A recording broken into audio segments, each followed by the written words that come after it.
and we just had to go first. This shit's true. That's true, Charlie. But the thing about it is that you put the information out, people hear it, they agree with it, they seem to be bothered by it, but no response to it. Meaning, it doesn't. What does it? It doesn't change anything. And I think that's a frustrating thing that everybody experiences. It's like, if I'm telling you it's raining and you still aren't putting up an umbrella, do you like being wet? I mean, it's like, what's wrong? Like, why won't anybody say anything, stand up? You know, what happened to the days when people would march outside and say, hey, no, we're not going to just let you do this to us. People complain about it. They get on social media and say, oh, this is great, blah, blah, blah. But then what?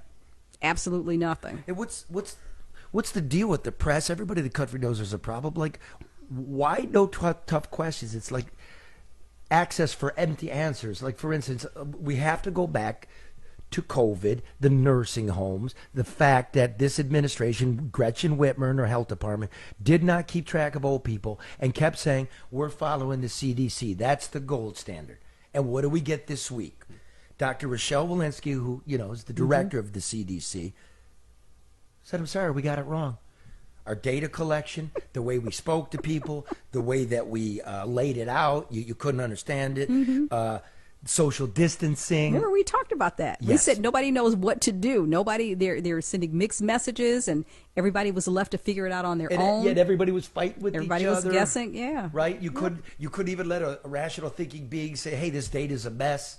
Or these mask mandates, you're not letting the other voices in science in on that, when at the beginning, or common sense, we were told the dental masks, were too porous, and then all of a sudden they weren't. But that took 2 years, Charlie. The school closings, it wasn't science. They were talking to school unions, right? Or the vaccine efficacy or the dangers that they posed. When they now admit it, the CDC's inability to detect COVID's present early, and its failures to deliver a workable containment strategy. And the only thing they ever asked for was specific federal government funded nursing homes, and not all the nursing homes. And then this governor's hiding behind it, and Cuomo's lying. COVID is not bullshit. We know that. But this response was a fucking mess, just like our economy, just like this electric grid idea that doesn't exist. In California, I saw the headline today. I think they're eliminating gas-powered vehicles, so their whole thing is going to be electric. Yeah, by 2035. Yeah, so, yeah. I mean, still, just the very thought. You know? California has one of the least reliable. We all know this every fall when it catches on fire. Right, least reliable grids. Where's the money for the grid? Michigan has one of the worst grids in the northern hemisphere. Where are we going to plug in when the wind blows? Where are we going to get the extra capacity? That's true. Biden says, I'm in this Inflation Reduction Act, there's $5 billion for charging stations. That's not even a strategy. That's just where's the blueprints?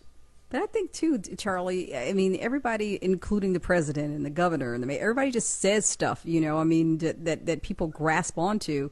But when you have administrations that are able to control the narrative, then ultimately they can control the outcome.